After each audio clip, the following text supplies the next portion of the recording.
wait this afternoon. Today's panel is Public Perspectives on Partnerships, Lessons Learned, and Best Practices. We're going to talk about strategies and business models and technical efforts which led to successful public and public-private partnerships for gigabit futures. Let's try this. I'll try to go from the end of the row over. So Gabriel Garcia, to my right. Chris Mitchell is the director of the Community Broadband Networks Initiative with the Institute for Local Self-Reliance, ILSR. Next to Chris, we have Bill Vallee, who otherwise is known as Ellen Katz. Yes. Ellen got stuck in the snow in Connecticut, and Bill's kind enough to fill in for her. And Bill, I believe your title, if I have it correct, is Connecticut's Broadband Policy and Programs Coordinator for the Connecticut Broadband Office. Next, we have Jon Gant, right? Gant. Dr. Jon Gant is a national leader in the areas of digital inclusion and broadband adoption. And Drew Clark. Drew Clark is chairman and publisher of BroadbandBreakfast.com, and he's of Counsel at Best in Krieger. So, quite the brain trust, and with that, why don't we start in order, I guess, since it's easier. Gabrielle, I think you wanted to talk to us about some interesting financial opportunities for small and medium-sized communities for broadband. Thank you. Well, I want to talk to you this afternoon about a model that has been around for a while, and I think it deserves a second look. Essentially, it's a publicly owned interagency fiber network. The idea being that this is a publicly government-owned fiber network that is shared by different governmental entities within the community that is underserved. And so we're talking about a city or county government, school district, local school district, university, there's one, or community college, public safety agencies, local housing authority, public medical facilities that may be part of your community, and others. You really need to understand the funding resources that are available. And when you start looking at partnerships with other governmental entities, then funding sources begin to open up. So, for example, cities, school districts, universities, or community colleges all have access to E-rate funding. And that's very, very important. I'll go back into it in a second. Then all of these governmental entities also have telecom budgets. So they're spending a certain amount of money already on those telecommunications services already. I think part of this process has to include also kind of cleaning in-house in terms of looking where there may be inefficiencies. And so auditing your telecommunications invoices to recover overcharges is another way to find funding that is already committed in your budgets. Federal Community Reinvestment Act funding. This is what Catharine was referring to. I have the pleasure of working with the Federal Reserve Bank of Dallas that is involved with a local project in the Valley. And one of the things that I'm so excited about working with the Federal Reserve Bank of Dallas is that when the Federal Reserve Bank of Dallas calls a meeting, elected officials show up, community leaders show up, executives from these governmental organizations show up. And that is huge. That is really, really important. And that is really one of the main things that the Federal Reserve Bank, not just of Dallas, but in any throughout the United States could play, of convening local leaders in order to explain how they may be able to collaborate. The Federal Reserve Bank system under the Community Reinvestment Act has the responsibility to set regulations to determine how banks can meet their commitments under this law to provide infrastructure and facilitate access to financial services to low-income families. In fact, in the audience is Jordana Barton from the Federal Reserve Bank of Dallas. She will be speaking on Thursday, and I would recommend that you attend her session and learn more about this particular project. But let me go on. So the idea here is to really shift the mindset of the local governments as partners from leasing or from being renters to being owners. And then leveraging E-rate, for example, to build fiber networks connecting buildings that are owned by all of these entities, and then oversizing as you're building oversized conduit and fiber facilities. And this happens over a matter of years, and as that happens, you start building essentially a middle mile network. At the beginning, you really should do like a memorandum of understanding, make sure that everybody is on target, meeting the same goals. You want to have a community assessment. A lot of things that we've heard in the earlier panel, I agree with. It's important to have a professional assess what assets are available in the community. Also, under state law in Texas, there's an Interagency Cooperation Act. This allows local governments to enter into a partnership. And so what you're able to do is create a third-party entity that owns this network, manages this network based on the benefits of all of the partners. And to one of the issues that was raised in the previous panel is understanding that this is a long-term commitment and that you need to understand that that network's going to have to be maintained. So under this cooperation agreement, the parties establish governance rules, and they make commitments to an annual budget to maintain the network, so that no one entity controls the network, but you have a third party that really is responsible for the maintenance and the operation of that network.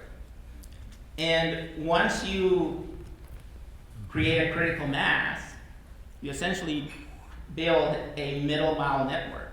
And then you can put out an RFP or an RFI to entice the private sector to build the last mile.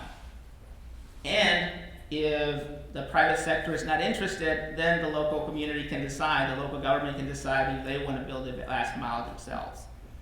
What I like about this model is that it really reduces cost and risk to the local government. What really needs to happen, however, the key word is cooperation and bringing these people together and making them understand, change their mindset from being renters to being owners. Individually, each of these entities are anchor tenants, and so there is interest in the private sector to provide services to them individually, but if they recognize that if they become owners, they actually have the ability to change the community and to bring broadband service to the community. If nothing else, to provide better public service, to provide better services to what they already do today. If everything else fails, they will be in a much better position in terms of delivering services with more broadband capacity. I'll leave it at that. So Gabriel, that sounds like kind of the traditional INET model almost, where you're building the fiber core, you're getting used to it, and then using that either as an asset or a jumping off point. That's absolutely right, yes. We'll talk more about that. Chris, I think when we talked, you were interested in telling the audience about the farm country, the RS fiber model, and why that's been really interesting to watch unfold and a good model for others to think about. Yes, and it's a rarity in that I've decided to stick to what I said I would talk about. So this is in many ways, I think, a double partnership, and it's one that I'm very excited about. I'm also a little intimidated because one of the chief architects of it is sitting in the room looking at me. So we have a case study that is going to go over this in somewhat more pleasant than excruciating detail, but that level of detail should be released in the next couple of weeks. So if you want to know more details about it, I'd be happy to share that with you. It starts off in farm country in Minnesota in an area that has a lot of small towns. We're talking towns of cities of less than 2,000 people often. And they wanted to build a network that covered everyone, that covered the cities, that reached all the way out and covered every last farm in the county. And including, this is one of the interesting things, a neighboring county where the school district overlapped. Because they didn't want to stick to the old boundaries, they recognized that this was incredibly important for schools. So they included the school boundary. And that's one of the lessons that I thought was really interesting. As they persevered, and this is something that took many years as they were evaluating different models, they came to the conclusion that they did not have the bonding authority collectively to cover the project. And so they were looking at models in which they could raise a part of the project cost using their public bonding authority. And they recognized that they'd want to work with an established operator. So they started talking with HBC, a private company in southeastern Minnesota. People from there have often come to this conference. It's a terrific local company that has a great reputation.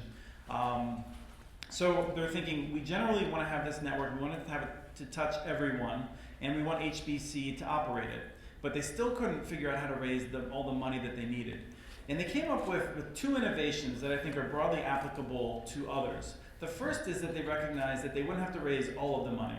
They were able to raise a part of the money. And so they raised money using a general obligation bond, which means that the taxpayers are on the hook if something goes wrong. But they raised a part of the money, and then they created a cooperative. The cooperative will cover everyone that lives within the participating local governments. And anyone who takes services is a member of the cooperative. But the local governments use their capacity to raise money and loan that to the cooperative at arm's length, an economic development loan.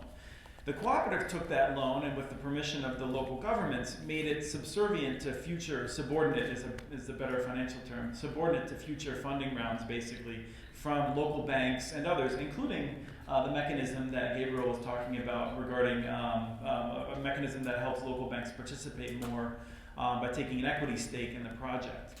So they were able to raise the rest of the money that they needed. And I would actually just pause there for a second to note that in this case, the public has taken on the majority of the risk, and local banks are able to participate at a very low risk. So the banks are able to get a decent return at low risk in supporting their community. These are local banks, which under the current environment are under a lot of pressure. And so this is a double benefit to the community to make sure that banks can get this return. So they figure out, again, we can raise the money that we need, and we can raise additional money because the public is willing to take the risk.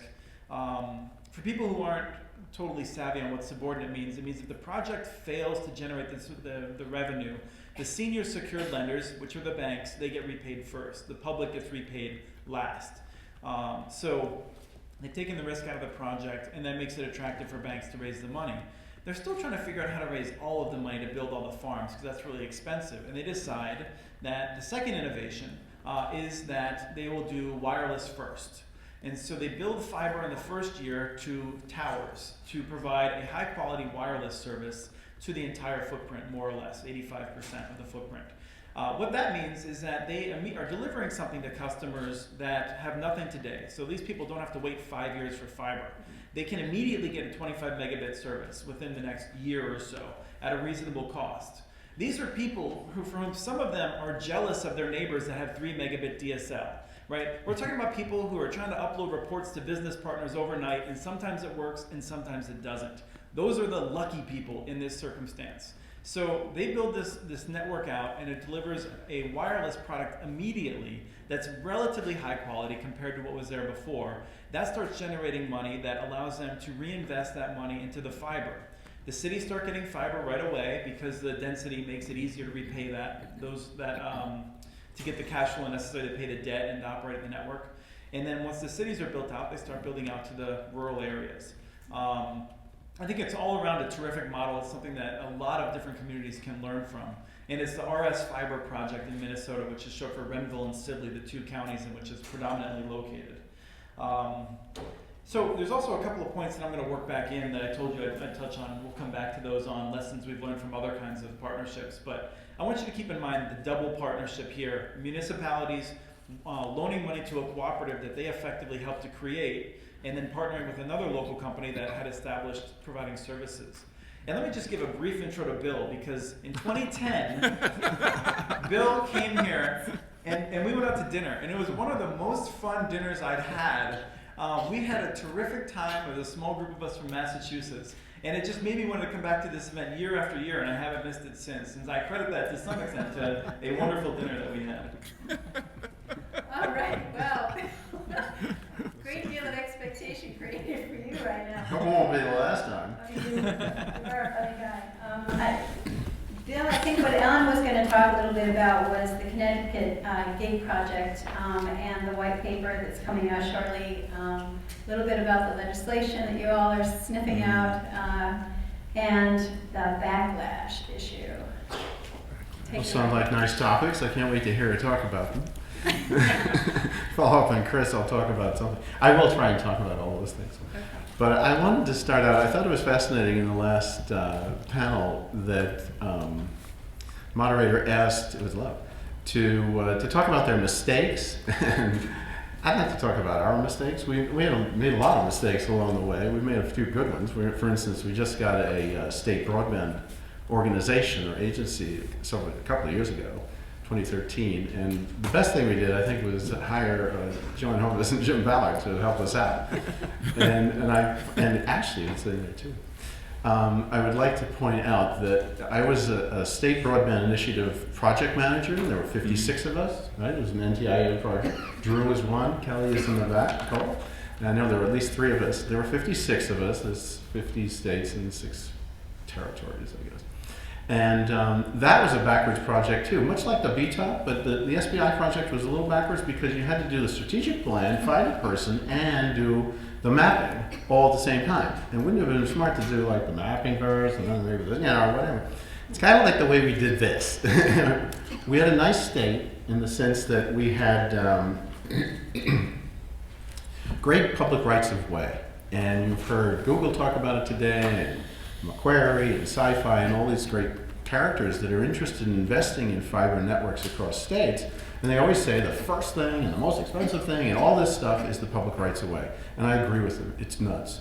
And we have 3 assets in Connecticut that have developed separately from the stuff that we've all been doing for all these years. And they are the municipal gain, which is a position on the polls for which each of our 169 municipalities have a right to attach, and as of a couple of years ago, fiber, for instance, for any purpose under the statute. So this is a magnificent asset. For free, I'm reminded by Attorney Ballard, who knows a lot more about it than I do.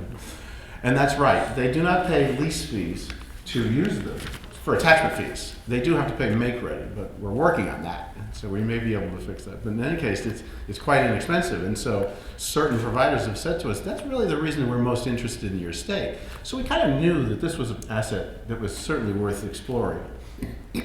We have also gotten what's called the single pole administrator. And that's where the electric companies have volunteered, after much coercion and pressure, to assume the role of the single pole administrator.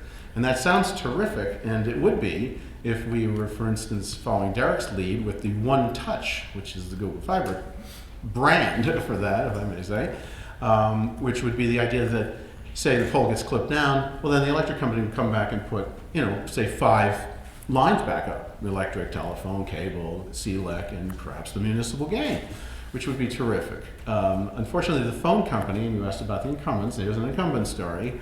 The telephone companies are not all that happy about that idea because they're joint owners of basically all 800,000 poles. There's another 100 that are individually owned. So that's that. And then we have the make-ready charges and schedules, which is also quite liberal and positive. We also had an asset called the Connecticut Education Network, and that was a BTOP grant that Catharine talked about that I had initially drafted anyway. I did the finance and the the setup of it.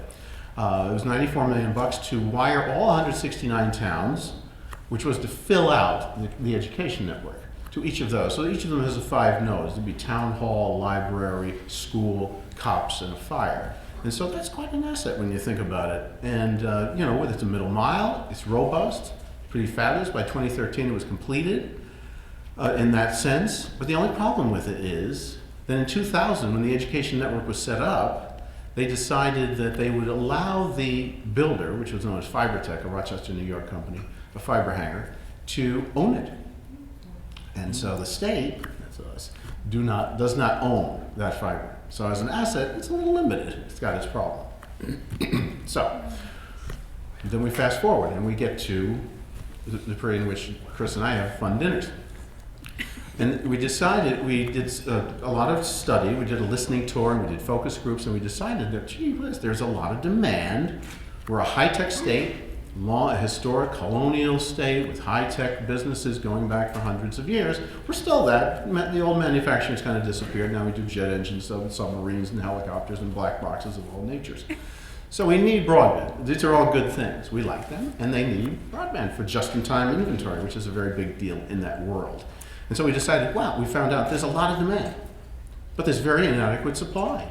They either don't want to provide you with the supply, or they charge you really outrageous, heavenly bills for it. So that makes it doesn't happen. So what we decided was, well, historically, someone mentioned earlier, I forget where, from Chattanooga, the marketing woman said, you need competition to change that. Well, we would like to do that with this type of thing, but at the very least, let's have a threat of competition, and that will drive, that's the Google Fiber thing, is we'll announce we're going to go there, and then we sit back and 5 people pile in. Okay, we're good with that. I don't need to build anything. So what we should have done was have a plan. It's because we sort of ad hoc moved from base to base.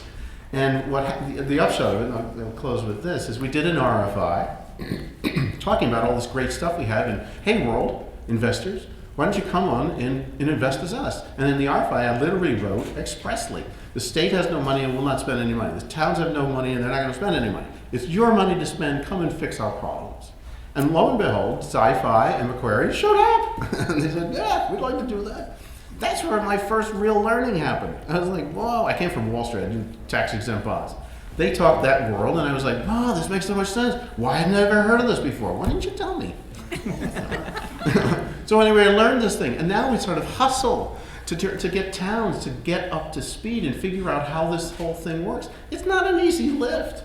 You start explaining this stuff, but they get cross-eyed and they're deer in the headlights, and it's hard to get somewhere. So I did resolutions for towns. We have another nice statute, which is a statute that talks about interlocal agreements. And Macquarie, for instance, said, we don't want to deal with 20 municipalities. We want one body to deal with. And so the state statute we have talks about if one town and another town can do whatever it is, borrow money or build sewers or something, then the two of them can do it together by an agreement through a new body. So that was a great thing. I couldn't get it out of the council. So no leadership has yet taken it. So the paragraph, the question here was, talk about your successes and how your fiber network has evolved into the wonderful thing it is. I'm kind of still waiting for that part of it to happen. But I have faith with Ovis and Vallee. They're going to walk us through it, because now we have a plan. Now we have, I like to say to people, we stepped back one step, pivoted to the left, I always go to the left, and then 2 steps forward. And that's pretty much where we are. I don't really want to talk about a whole lot else, so let me move on. Jon, you have a lot of stories to talk about, from the making of UC2B to your partnership evolution. Why don't you Sure. explain that? Well, thanks, and I appreciate this opportunity to share at least a couple of the stories. And so, as I mentioned, my name is Jon Gant, and I wear multiple hats. I'm actually a professor at the University of Illinois, and being a land-grant university, we take this notion of really serving our communities very seriously. So the university was a recipient of one of the BTOP grants, along with both cities of Champaign and Urbana. And joined together, we created this consortium called Urbana-Champaign Big Broadband. And so it's been a fabulous thing for really truly understanding how do we build out these types of networks? And really our goal here, I've got this deep passion of trying to figure out how do we resolve these issues around digital inclusion. And if we look at digital inclusion more broadly in terms of access and adoption and then developing applications, building a network that fits in with that model very well. And I'm really of the belief that you've got to bake in all these things together. So UCB has given us a really great way of doing that through this partnership with the university in both cities. So I have now evolved through working on the project as a director, involved with our subscribers and things like that, to now the chair of the board and essentially the executive officer for UCB. And so we've evolved since 2009. It was initially a middle mile project with a special last mile component where the fiber to the home, fiber to community anchor institutions also include focusing on 10 areas that were traditionally unserved and underserved with broadband previously, which also happens to correlate with neighborhoods that are also at lower income as well too. So we built fiber to the home to those areas, provided affordable service and so forth. All the community anchor institutions in town are also connected. We use we extended the definition of community anchor institution about as far as we could go before Sandeep and his team pulled us back to also include not only those schools and libraries and businesses in those underserved areas, but any other community anchor institutions that serve households in those areas as well too. So it was very effective. Roughly about 300 community anchor institutions were connected through the grant. About 1,200 homes were also connected with about a take rate of around 45% or so. It was really good. And so that's what we've done. As we finish the grant period, and also Drew's here too, so Drew's with Partnership for Connected Illinois, and that was also extremely important for the build out in terms of our partnership model, because then we had partnership at the state level, which was extraordinarily important because we had connections to Illinois Century Network to reach different parts of service in Chicago and St. Louis and so forth. Also, that knowledge sharing was super important as well. There's a therapy thing that's needed when you go through all this work. And so the meetings were great because it allowed us to have our therapy moments as well. And so we evolved through the grant period, which was roughly 2009 to 2013 or so, and then we formed a partnership with a private sector company called ITV3, which is also, their parent company is Family Video. And so have any of you heard of Family Video? Do you have family videos in your town? And remember, there used to be a lot of competition with Blockbuster, right? How many people have a Blockbuster in their town anymore? I'm saying this is relevant because remember, Blockbuster started to fade away because that video cassette thing really became obsolete as those, our entertainment bits started coming through Netflix and so forth. And that should have been something we thought about when we formed the partnership, because the parent company of our partner was still selling those cassettes. And unfortunately, it's a really good company, a great family-owned business and so forth, but they also, they face the realities that part of the sector sort of slipped away, and then so now just, I think it was probably a month or so ago, we were notified that our partner is going to be acquired by another company. So here I am thinking we're the Maytag repair people, just kind of watching, a nice asset that's in the ground. They're building out to different sectors in both cities. Things are going pretty well. We're thinking about our community benefit fund. We're thinking about next generation things. We're part of US Ignite with the smart gigabit cities and so forth. I see Assam in the back, and we talk with the state about issues of, what can we do to leverage this network as a test bed for the state of Illinois, and in terms of smart cities and smart communities and so forth. We're really, and with the research university and a big research park, we're really thinking about all these really cool things that we could do. We've got fab labs, we've got maker spaces, we've got the libraries, a lot of cool things happening. But unfortunately, we've got to deal with this issue, and in terms of a lesson learned. I heard there's a pastor that I listen to who uses this phrase of when we get married, we meet their representatives, but we marry their reality. So think about this, how many times we've gone through courtships and so forth, and you meet somebody and it's kind of one way, right? It's going really well. He picks up after himself. She likes the, whatever it is that really attracts you to that person, right? And then all of a sudden you get married, and I love my wife, so I'm not talking about her right now. I really truly do. She hunches me whenever she hears this too, but then there's the reality of day-to-day life, right? And so that's very much what we've gone through, where, with our partner, you assume, we've talked about the financial risk models that you assume, but there's also just, you assume it in different sorts of ways in these partnerships.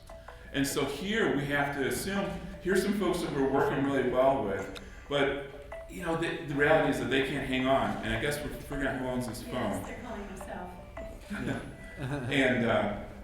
And so now we're starting to deal with that.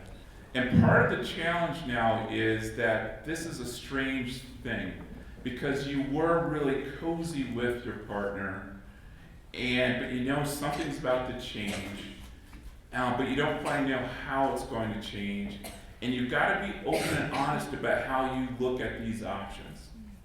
But yet you're still working together to continue to build out the network, and so forth. And so multiply this with 2 different cities and a university. And someone earlier was asking me about some news about in another state where there's administrative change, where the statewide broadband plan is still going to go forward as planned. And I started scratching my head about that, because we have gone through, if you know our university, we've had 3 chancellors in 4 years. And so it's funny, and then we have mayoral changes and so forth. And so there's a lot of challenges. So I'm happy to talk a lot more about the specifics of it as well. But this is an example where we've got an open access network. It's an open access fiber to the home network. We are, pioneering our way through this as an example.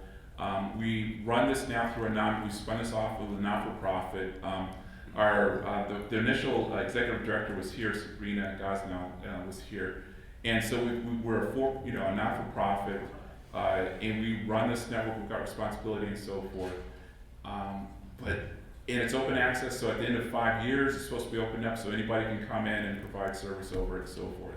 And so we're working our way through this second part, and emailed Joanne Hovis and okay, just send me your the latest textbook on how do you deal with this. And she looks at me and goes, you guys are writing a book on this. So the professor hat's starting to pay off again as well. So. We're really lucky to have you on this panel. I think you are blazing trails and long-term commitments and the reality of marriage. This is setting up a very interesting theme for us. We're talking about broadband, right? Drew, you talked with excitement about a number of projects you were working on, and particularly in some rural communities. You want to tell us a little bit more about that? Well, if you don't mind, I think I will talk about something other than what I was going to. I'd like to step us back a little bit and talk about 3 moments in broadband life. And, I guess like Chris, I guess my experience with this conference dates back to 2008 when I had launched Broadband Census, and we worked together on that a little while, Catharine. And I came here and had a chance to be part of this conference. My good friend Graham Richard, the former mayor of Fort Wayne, who brought Verizon Fios way back in those days, before we knew really the significant impacts that fiber could have. He said, hey, you got to go to this conference. This is where people are seeing the future and understanding the future. And so I'd like to talk us through 3 moments: the broadband moment, the VTOP moment, and the gigabit moment, which I think is what we're in now and trying to understand it, with the goal, of course, of public perspectives on partnerships. Now, before we got to this point in time, the broadband moment, broadband was something, well, that was the department of the cable or telephone company, right? They basically took care of it, and you got what you got, and you didn't complain. And really, there was no public involvement, no forum for public involvement in what options we wanted to have. Now, there always have been. I'm speaking generally, of course.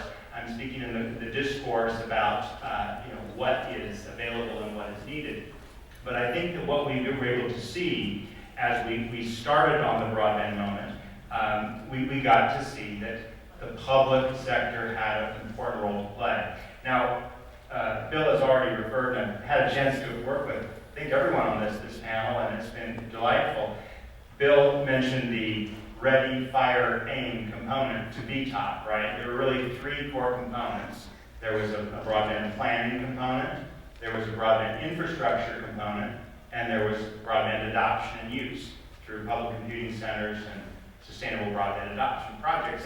And you know, if you had been doing this logically, we would have been doing the planning that Bill and I did before you got to the infrastructure and before you got to the plans for broadband adoption. But the reality of the moment didn't allow that. But at the same time, what we have been able to see, and I had a chance to work in the state of Illinois, where we were able to partner through the state agencies and through the universities and through the private sector.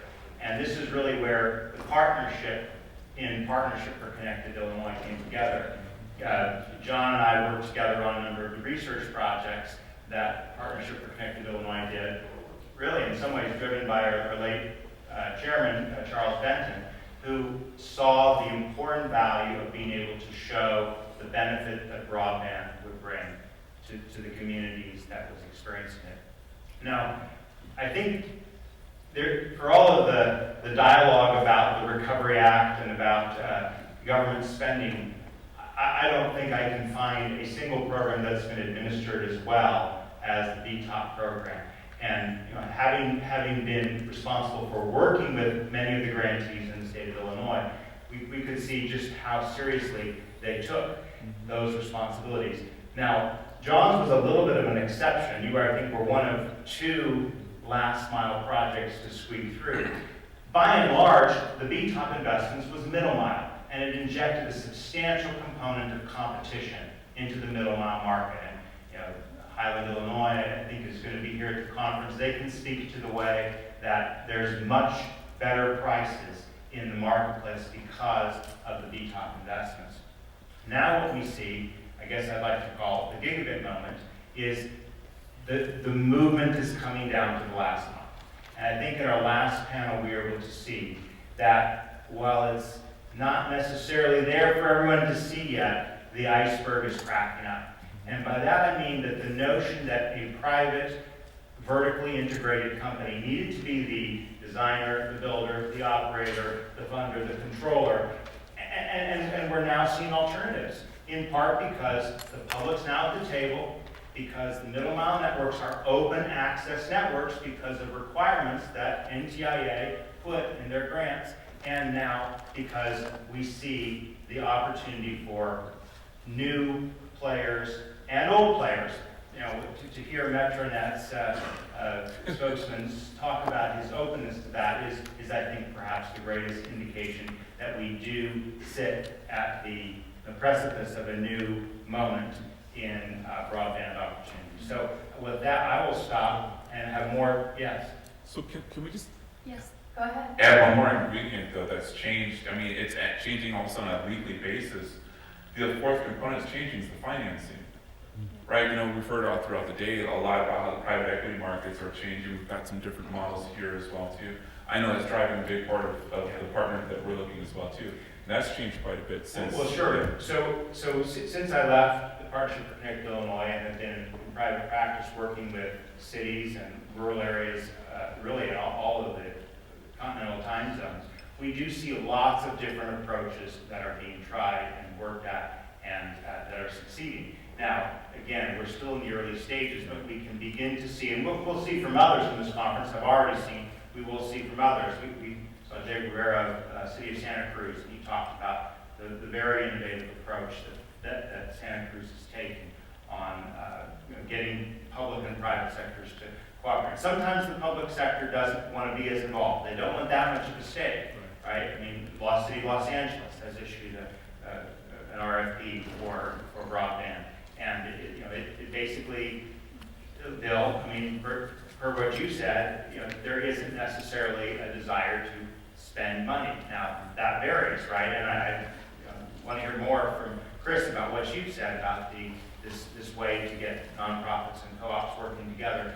But I think, if I could make one more point on the last mile, I had a chance to work in some degree of familiarity with the network that is called Utopia. And it may have 6 letters, but it's really a 4-letter word in the state of Utah. Now, it's undeserved because while there have certainly been mistakes along the way, Utopia has 10 service providers today offering service on the network. So if you want to see an open access model that is operating, that is functional, the biggest problem they have is that not enough people can get access to it. Everyone who can get access to it, and I'm not one of them, even though I'm in a Utopia city, loves the service because the competition is available. Now we can talk more about some of the financial issues, the utility fee, the way that Nick mentioned, as soon as you get to the 30-40% take rates, you suddenly see a lot more cash back to the cities, and you may be able to get away from the utility fee in their model. There's a lot of opportunity right now, and I think that's what this day, but really this whole conference will be about. Wow, so public perspective. Go ahead, Chris. Well, I wanted to interject a thought that some of this stuff actually isn't as new as you might think. I think if you look at the previous panel, there's sort of a mix of what I would call old funding models and new, purely speculative, but totally untried models that could indeed work well. And I hope that they do for our sake of improving internet access around the country. But frankly, the models that some of the partnerships are most excited about comes down to cities that are willing to put skin in the game. Right. And willing to raise the money or in other cases do a lot of hard work and take on risk. And that is something that's actually not very new. And I'm one that was incredibly excited about Google in Huntsville. I'm incredibly excited about Santa Cruz and Westminster. They're building on approaches that we've seen in the past where cities have taken on the obligation to build and own the network, and that's primarily a challenge financially, and then are working with others to enable it. So even though partnerships are increasingly exciting, we should recognize that not all partnerships are equal, and in fact some of them are really a continuation of older themes, and others are speculative. And I'll just say, I was incredibly excited at Gigabit Square. I'm still pretty young at this sort of thing, and I thought that was going to be huge, and the kind of hype around that, that petered out pretty quick. And I hope that doesn't happen, but we need to make sure we don't get caught up in a bubble of excitement around unproven models. Can I just react to the Gigabit Square thing? And obviously being in Illinois, we saw firsthand, Seattle being the other one where it was another flop there. But don't let that one example tar the whole lot. I think that in Illinois, Governor Quinn, in 2012, four and a half years ago, saw the need for a gigabit community challenge, and he put his money where his mouth was. After reading a Thomas Friedman article that quoted Blair Levin, he said, hey, let's bring Blair out to Illinois and talk about how we can put a little seed money, a little bit of money, not much, it was a $6 million fund, into particular projects. The one I like to talk about is Aurora, right? And so what the city of Aurora did, they still don't offer fiber to the home, right? It's still a commercial network that the city is used to operate. It's spun off into a nonprofit called Online Aurora. It actually got started from a transportation grant for intelligent transportation services. So it's about the thinking about all of the types of government agencies you need to bring together to finance these in the ways that make sense. Bill, I think you have something to add in here. Now, if I could, I spoke earlier about being on Wall Street and the tax-exempt bond layer. To both the points you guys are raising, I think a future model would be a revenue bond. I mean, revenue bonds are basically you do a power plant or you do mortgages. I used to say to people about home bonds, housing revenue bonds. Well, how do you get rich people to buy poor people houses? Well, that's how you do it. You do it with a revenue bond, because you get Wall Street, lots of money, and you float a bond. All this money creates a big pool that creates houses, and then you mortgage, and the monthly mortgage payments pay down the bonds over 30 years. Well, if you look at Sci-Fi or you look at Macquarie, it's a revenue bond model. To your point, it's an old model. And the future of it is, I think if you move in that direction, you'll see. I mean, Lev said it earlier today. 2 years ago, we wouldn't be having this conversation. I mean, let alone 5 years ago. The conversation has moved radically since I started coming here in 2010, and it's an incredible thing. It's all beautiful.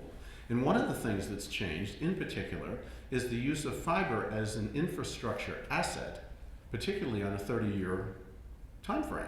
And coming from a Wall Street thing, everything is 30 years. Why is that? What is that about? What's long-term capital?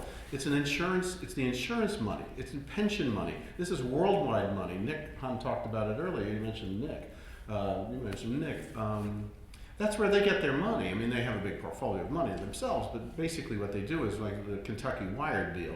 It's a little over $300 million, so they go to the market, and they go to that market. They go to the 30-year market. So if we contrast that with, say, Comcast or Frontier in my state, these are incumbents that they're shareholder driven, they're private companies, so their time frame is completely different certainly than mine as a state and perhaps a city, where their time frame is next quarter. It's next quarter's net income, which drives revenues and retained earnings that can go into dividends. So they're shareholder companies. Their focus is on their shareholders in the next quarter. And so what's their borrowing horizon? Their borrowing horizon is 2 or 3 years max. That's the place they live. As public people, we deal with 30 years routinely. I mean, you don't build town hall to last 6 months. You build it to last forever, as is your road and your bridge and your sewer system. And so that's part of the evolution that we've seen since we were in the SBI thing and not planning, and just moving forward. Let's do it. Let's have a Broadway show.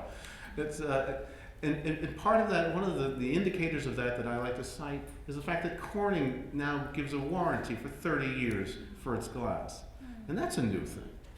And so all of this is encapsulating into a new mode, and I think that's part of the wave we're riding. And is there a bubble possible? You bet. Gabriel, especially in light of your introductory comments about public investing in that very fiber, which sounds like a pretty good long-term asset. Nothing's going to happen locally unless you have committed elected officials and executives that share the goal of bringing broadband to the community.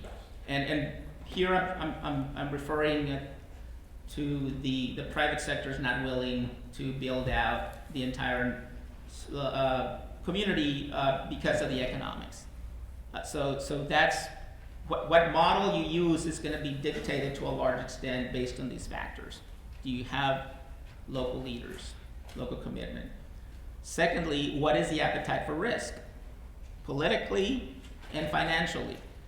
Again, what model you follow is going to be dependent on that factor. You know, if you have elected officials and other local leaders that are willing to put skin in the game, and this is a large part, I think, based on education, on understanding the benefits of investing in these types of networks. It goes back to the issue that Jim raised at the beginning of this session, of this workshop, about economic development. Not everybody understands that at the local level. And if that understanding is not there, then that's probably one of the first things that you need to work at locally. And third is if the Google talked about, the representative from Google talked about the list of things that local governments can do in order to incentivize broadband. Those are really very low risk type of issues that any local government can do, regardless of what model may follow later. So I would say to you that focusing on the fundamentals will help you determine what is the appropriate model for your community. Those are really fundamental things. Just having local leaders, understanding the level of risk that local leaders are willing to take, and educating them. And part of that education is by creating the environment locally to incentivize broadband, whether it's the private sector or later on the public sector or a partnership. Those are sort of establishing the foundation for anything that may come later. So I want to make sure to open this up now to questions from the audience as well. And while you're chewing on your ideas, I guess I have a question for you, Gabriel, which is the beauty of this session is we're looking at things from the public perspective. And we've identified that the public has valuable assets that it can bring to the table, and it just has to recognize, it has to know itself. That's I correct. guess that's what we keep hearing. But what about, and you talk about the risk tolerance of our elected officials, but can you talk to them in terms of other public issues of importance like digital equality? Should you have them think about this fiber as more than just a number and in terms of a resource for the future of the community on that level? Absolutely. I think one of the things that is driving local communities where there is this appetite for risk and investment is that they see the digital divide in their community, that gap, what is now becoming known as a homework gap, where you have students that from low-income families where school demands that they use the internet to be able to do their homework, and so they don't have internet access at home. They may not even have a computer at home. So you see them aggregated, around a public Wi-Fi hotspot, late at nights at libraries or other community centers or cafes, with their wireless devices or tablets doing their homework. That is something that is very public, and when the local community leaders see that, they recognize that they could do something about that issue. So the issue of digital inclusion is, I think, very, very important. I mean, to a large extent, these networks are just tools. What you do with those tools is really what matters. I mean, if you build it and nobody comes, you haven't really accomplished anything. But if you have a robust, digital inclusion program, that's really where the next generation of entrepreneurs is going to come from. Those children will learn how to use the network for a variety of useful things. John, you said you wanted to pick up on that. Yeah, I just pick up on this point as well too, and I'm going to take us a different route to think about it, just to underscore the excellent point that Gabriel is making. We're going, as Chris said, let's go back to what we've known for a long time, and it's really interesting that we've got this entire conference and our lives, our livelihoods, all organized around a piece of glass. We think about that. And we talked about the 30-year guarantee that Corning now offers with its glass. And, when we were building out UC2B, we were part of the construction stuff, and we learned how to do the construction. Remember, Sabrina and I, we all learned how to install fiber and so forth. And it was amazing to see how this is done, but it's still a piece of glass. But when you go back and you get down to the basics, what we're learning in terms of this is a general purpose technology where value add is based on our activities around it. And so we've adopted this notion of digital inclusion that includes access as well as the demand side things with with applications for economic development, for medical, for learning, the making things that are happening, the digital literacy and so forth. And part of what we're learning is that these things all need to be looked at together as well. I've been in instances, I wore one hat where I evaluated the BTOP program, and when we would go out and look at infrastructure projects, for example, we're supposed to stay focused on the infrastructure piece, but we couldn't help but to look at all the other activities that went along with adding value to the network, because that's really where the value is, in this. Because if you think about it, if we each had the same fiber infrastructure in our cities, the value added is based on how we leverage and use it as well. And then also baking that into the technical design of the system as well, so it can grow and scale and so forth. We're looking at a future that's pretty interesting with software-defined networks, and we've got the ability just to send just very large amounts of data through the network and so forth. But all these things are shaped by our uses of the network, and then our network also shapes our use. There's a duality thing that we've got to think about. So it's a very important when you reach out to your local officials and have that leadership vision, it's got to be very, very strong, and it's got to be able to leverage resources that can be used in critical places. That can be used critically in the schools, used critically in libraries. Not just superficial stuff, hey, we're sending kids to a fab lab, but really deep, meaningful ways. Where we're thinking about, how do we get the throughput into the schools and so forth? How do we modernize the E-rate program so we've got the right internal infrastructure, to support these kinds of things? And to really have that vision, that leadership vision that is a long-term, this 20, 30-year kind of vision on these things. Because we're moving not only bits and bytes, but we're moving people and organizations. And, and that's not always easy, as we all know. So we're learning this is a 20, 30-year time frame. We better get ready for it. Right, so Yes. marriage is that longer, And that's just right? like marriage, isn't Right. it?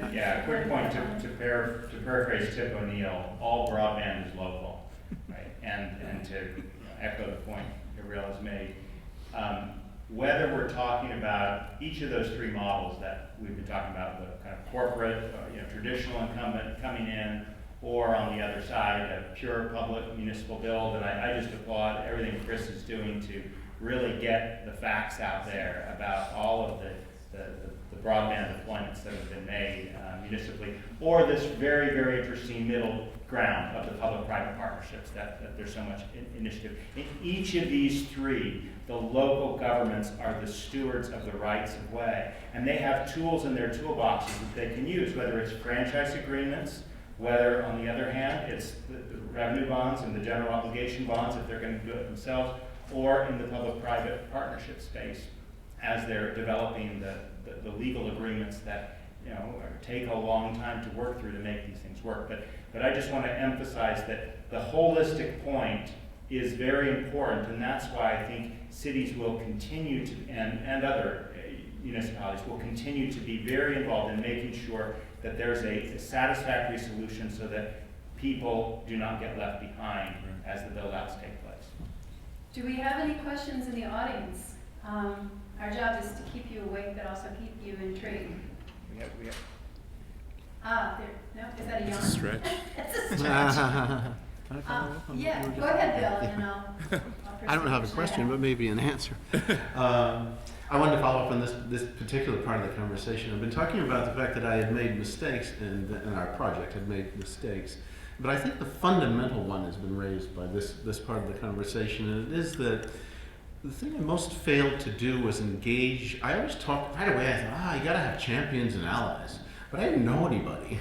So in 2010, I came and met Jane Patterson and Jim Bauer and Jim Harvus and all these cool people. And you had dinner. And this guy, in particular Chris, and learned. So I started to learn, and then we did the RFI, and I learned from the market what it was they were looking for. But what I didn't really have were the champions. Certainly not in the state level. The state was like, don't want to know, it costs money, forget it, goodbye. But even the towns, and so I've come to realize, I think it was Ben Baudry Jobson from earlier today, talking about you've got to get the buy-in on the leadership of the town. If you can get that, you've really solved pretty much everything. I mean, this last little dialogue listed probably a half a dozen or a dozen elements that would make for a 30-year marriage. And without that championship in the leadership zone, and bear in mind, of course, as like someone mentioned, they change. They either resign, or they get reelected, or they get unelected, or they do whatever they do. and all of a sudden you got a whole new cast of characters that are saddled. And the thing I like to say, I think Jim has said it a couple of times in my presence particularly recently, it's the elected officials. They have such an amazing job. I mean, not only do they have to get elected, but then they have to do this stuff. They have to think, we need a sewer in that part of town, or we need a bridge across the river that's not going to go nowhere. And we have to, is that right? Do the people want that? Can we afford it? Can we fund it? Is it really going to happen? And I'm not going to be here when it's fully paid off. This is forever when you do these things. And now all of a sudden, I mentioned earlier, broadband's a new infrastructure asset. I mean, the Macquarie people would talk about that all the time. In 2006, I did a deal with them where they bought the largest water company in the state, Aquarian Water, and they've been a terrific owner of the thing. But it was just another infrastructure asset on a more or less municipal level that they had purchased. And they understand that business very well. I mean, Jim and Joanne negotiated with them in the Kentucky Wire deal, and they know. These people know what they're doing when it comes to infrastructure, but they don't have a broadband deal like this. There's no fiber to the home in their portfolio. Someday there will be, I'm sure. But at the moment, this is all new. And so for us to do the lift that's necessary to convince our municipal champions, let alone the state champions, that are like, what? It's tough. It's tough. It's complex stuff to begin with. It can't happen in Kentucky, for example, when you have a Democratic governor and a House chairman of an appropriations committee who see a need. That's when things can happen, when you are able to not make it a partisan issue. Perfect. Let me just add a point here. In order to capitalize, when you do have those local champions, especially if you're in a partnership with other governmental entities, this is why it's so important to have that cooperative agreement.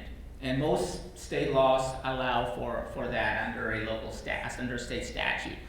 That's what cements that long-term relationship. And I guess related to that, you do need an attorney to be advising you, because you need to understand what laws allow and prohibit, and that's on a state-by-state basis. I think we have a question over here, but I wanted to say he gets his water from Aquarium, which I thought was very entertaining. A very brief point is just that Graham Richards. I don't want to say anything negative about him, but he had a little bit of a blind spot, I would say, in terms of when FiOS came to town. It was good. And then Verizon decided to sell it to Frontier. Frontier's not as good. And so they didn't have any leverage in the community. They didn't have any choice in that. Here in UC2B, Right. They were smart enough to put in the contract that they had leverage. And so they have a decision to make, which is coming up quite soon, where they can buy the assets at the price that is available to it, or right of first refusal. There are little things like this that you really have to pay attention to in the contracts, because frankly, Google's probably going to be around for a long time, but they might not be. Things change more rapidly than we expect, and you really have to be prepared for that. So, Jon, So- you're going to talk Thank you for about making this. my point. Yeah, so let's talk about that in more detail. So it's not as, it's important to have that leverage. And it's really complicated when you create a not-for-profit, because there's always a question, what's the authority of the not-for-profit? And then what's the authority of the cities and the university? And there are differences. So as a not-for-profit, our job is that we're working on behalf of the cities to collect information so the cities can make a recommendation. The cities have the right of first refusal. So the not-for-profit doesn't, but we're collecting as much information as possible so that we can allow the cities to make that choice, and then they've got to go through their city councils, etc. The university has a role, but it doesn't have the right of first refusal, nor can it do bonds, and our not-for-profit can't. If we could, we'd be out of this situation pretty quickly, because our board would get all the money we could and just build it ourselves. So that makes it very complicated. So that's where these memos of understanding have to be super clear, even in talking about how do we share data that's proprietary, how do we come to consensus when making decisions, who do we listen to? So if a city director comes in and says you have to do X and Y, Z, do I have to listen to that person or not? And do they have authority? So these kind of complicated details do come up as well, and so these things have to be worked out very, very thoroughly. And remember that, and I appreciate the point that this is new, because for us this is new. We've got a 911 system that's kind of jointly operated through a board, but this truly is one of the very first. There've been others, but this was truly one of the first successful things. And I see Sabrina here. Even when we were working on the grant-funded part ourselves, we had to decide where would we work, how do we do it. We've got different interpretations of our FOIA laws and so forth. So it's a question of how do we share information and protect it and things like this. And things we had to work, a lot of different complicated things to work out with those things. And here's where the MOUs are. I think we had a number of blind spots, to use Chris's term, that had to be worked out as we encountered them. I mean, a small thing like our CRM system. How do we share this data with all the cities? With a customer relationship management tool, with our GIS system. Every time I see Jane, I think about GIS. I teach GIS, and I remember when I first met her, she talked about the SBI program and how they got things together. But again, how do we share our GIS data as well? Fortunately, we have a consortium.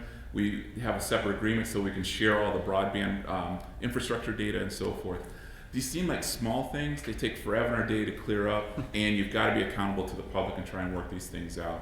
So I think you've got to look at the technical level of all this kind of detail to work out the agreements that with your partner. Now, let me just make a point about governance, because that's I think to a large extent that's where your project can win or fail. Right. And that governance agreement has to look at the network as that is the asset that you're protecting, even if it has joint ownership. What the entity, the governance entity has to act in the best interest of the network. And if you follow that golden rule, you'll be fine for the most part. But governance is just very important. If you don't get governance right, you'll have problems later, because one entity may want to take control over the network to the exclusion of other entities, and that's really what you want to avoid. You want that third party to essentially be independent and make decisions based on the best interest of the network. So long-term marriage, where you may lose your partner and have to get a new partner, and it's the strength of the governance agreement that's going to get you through the hard times. That's right, absolutely. John, I'd like to ask you a question that I think will help focus on a point that Chris has been making, that not all networks are equal, and how they look at issues can make a fundamental difference in how they operate. And so I'd like to have you talk a little bit about your acceptable use policy.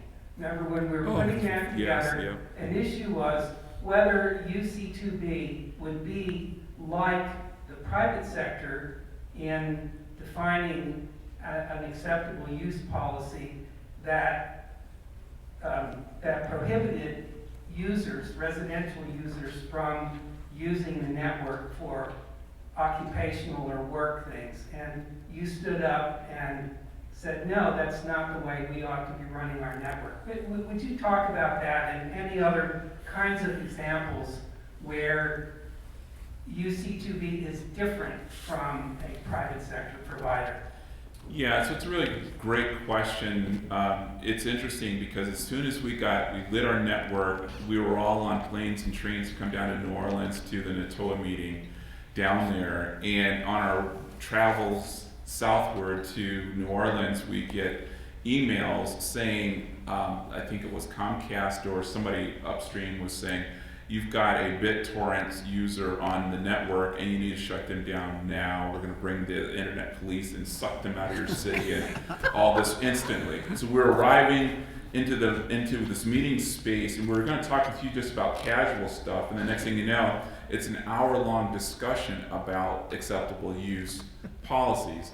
And we have values in our community that come from both cities, and both cities are different as well. So you've got to really understand it. You know, the university straddles Urbana and Champaign, but they really have different community values, different community politics, and they boil down to acceptance and use of technology. There's a cohort of folks that looked at our network like we should be like a content provider and really governing what people are doing and have acceptable use policy. There's others that say it's the wild, wild west. Whatever folks want to do, they should be able to do, and so forth.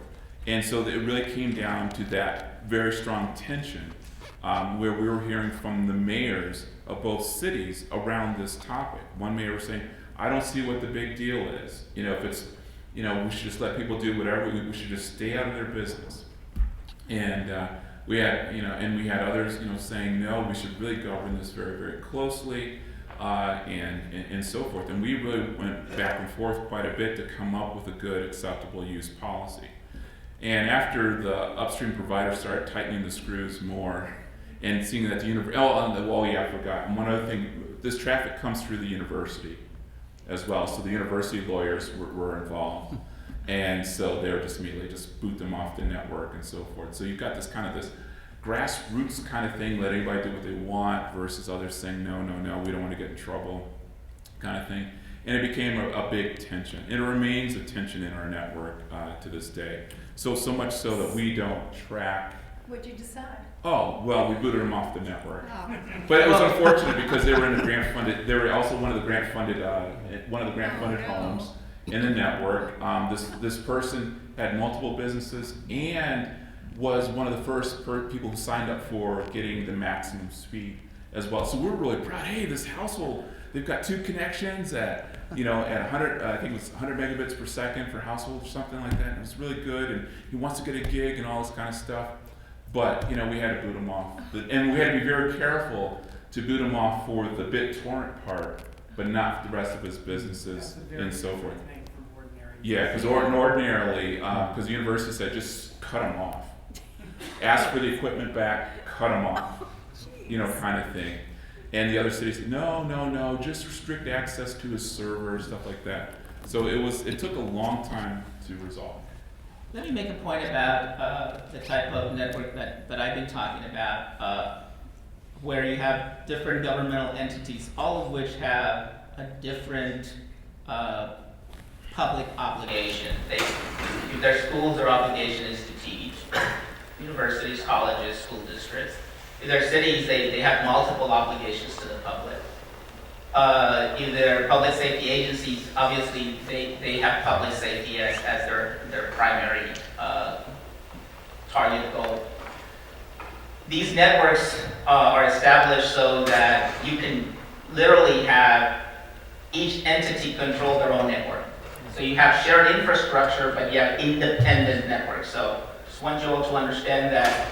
I hope I'm not being too elementary here, but it's very important for elected officials to understand that if they're investing in a joint network, that they're not losing independence. And so the school district is going to run their part of the network independent from the city or the university and the public sector agencies, particularly public sector agencies.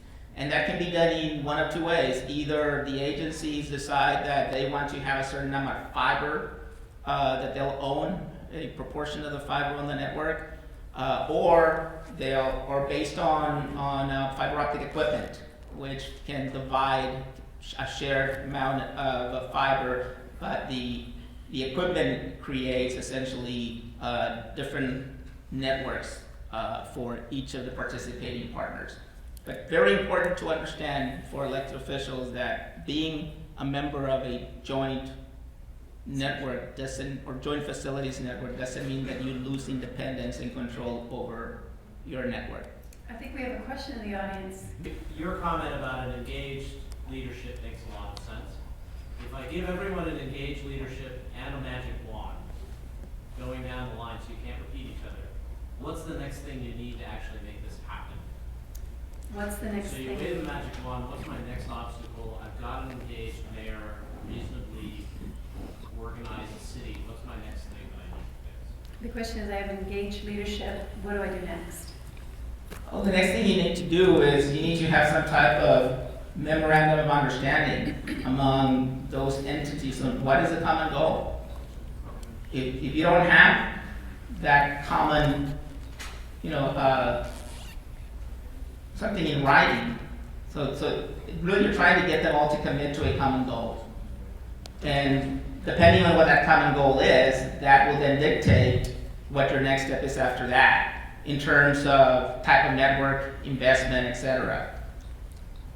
So I would say that your next step is to get some type of written agreement. An MOU is not necessarily a contract, but at least so that everybody understands what's expected of them. That's, I think, very important. You might accuse me of repeating. I would say it a little bit differently in terms of developing a shared vision. What are you trying to accomplish? If you're trying to bring jobs in, you're going to build a different network than if you're trying to make sure every last person has service. And frankly, I think cities that want to focus on the digital divide, some people might cringe at this, friends of mine in the audience, but I think you might not want to build a citywide network right away. You might just want to focus on areas that don't have good access. But you need to define what you're looking for. And a lot of people that are going to be started off are going to say fiber to the home. And that's fine, but nobody wants fiber to the home. We want to do stuff on fiber to the home, right? We want to do stuff on high quality access. You want to write down what those things are. People having better access, better educational opportunities, and to some extent rank them. You can't just say everything in the world, because then you're going to be in a lot of trouble. I think you need to have a good lawyer and a good plan. Good lawyer. I'd add to that. I think you need, and I obviously agree with those things. I think that each town has a character. They have not only a different philosophy about what they'd like to do and legal requirements for FOIA. I've been FOIA'd too many times, it drives me nuts. But as people say, everybody loves FOIA until you get FOIA. That's for sure. But you have different assets. I mean, for instance, we have a little rural town that I'm trying to deal with. They have one of the few hospitals in a 21 town area. They go, their hospital serves all the way over across the Hudson River in New York, which is probably 50 miles away. There is no other hospital. So to them, that's the asset. That's the one they really focus on. Why are we doing this? We're doing it because of that. Because they're on the verge of losing it. It's a for-profit hospital. And there's a vast retirement home right there with hundreds of people. It takes a bus to go from building to building. And when there's a mortal thing going on, the nurses have to jump in a car and ride around till they get cell service, because they're out in rural Connecticut. They don't have cell service. They have nothing. So I think each town needs to assess through its champions, through its allies, and through its people. I mean, to reach out and figure out what is it we want. That's a whole lot different a scene than the north end of Hartford. I mean, Joanne did an analysis for us, which was fabulous, the deficiencies report. And we discovered up there, I mean, there's a Jamaican baker. It was a fabulous little thing with 4 bakeries. And he said to Comcast, I can't run this. I'm doing wholesale. And I have to go home to use my Comcast account at home to run my website through which I do a lot of my business. And Comcast said, no problem, we can set you up. Here's a bill, $690,000 to run a fiber line about a quarter of a mile from the state road. So the guy goes whack-a-doodle, and he get the defibrillator, and by the time he gets back up the floor, they say, we were just kidding. $250,000, we'll just set you right. This is for the Jamaican baker in the north end of Hartford. And as Joanne often says when she comes to visit, which thankfully she does a lot, this is a great town, it's beautiful. Not only that, it's the state capital. They have no broadband at all. So know your town would be the thing. Yeah, I could think of many.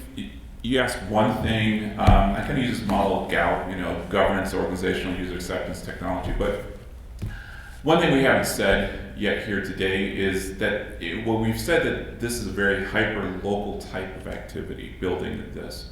And I think you need a very strong data-driven approach to be able to do that, and a very good approach for really understanding the hyper-local nature of your community with very good knowledge that's being shared broadly across all the different stakeholders for their understanding. It's these anecdotes are extremely important, but then how do we translate it in a way that we can use it to effectively drive the local strategy for doing this? We're talking about building relationships with individuals. And I think more and more the greater visibility of efforts like US Ignite that are highlighting the advanced needs that we're going to have, the cities that are going to have Internet of Things needs that drive more demand. All of these things together are heightening the awareness for smart cities and for gigabit networks. So it is less selling to do on that. Catherine, I want to add to something that Chris said. I think it's extremely important to understand what it is that the local officials want to address, whether that's the homework divide or job opportunities or connecting the medical facility, etc. Because if you understand that, then there's really different solutions, technical network solutions to achieve those. Right. And so identifying the purpose is really much more important than identifying what type of network. Because if you get committed to a certain type of network, that may not be the most effective way to address that purpose. And it may be that there may be a really good solution, wireless solution for one thing, but a wireline solution for another. So, I think we're hitting final comments. yep, final comments, Chris, I'm gonna close it So down. one of the keys is not to give up. We have Terry Hubel here, Mayor Durrell in the back. These are a lot of the networks you heard of, the famous networks. They didn't strike it rich on their first try. They came up with a plan. It didn't work. They figured out a new plan. Sometimes it didn't work. They figured out another plan. They kept trying at it. Other communities look at this and they say, "Oh, well, I guess it doesn't work," and they go on to do other things. Really be prepared. There are going to be major speed bumps, and you have to be prepared to deal with those. I think, from a spirit perspective, in terms of not getting disheartened and recognizing it's part of the process. Thank you, everyone, and thank you to BBC and CLIC for these repeat events where clearly it's working and the message is getting out, and I think can be a round of applause for a good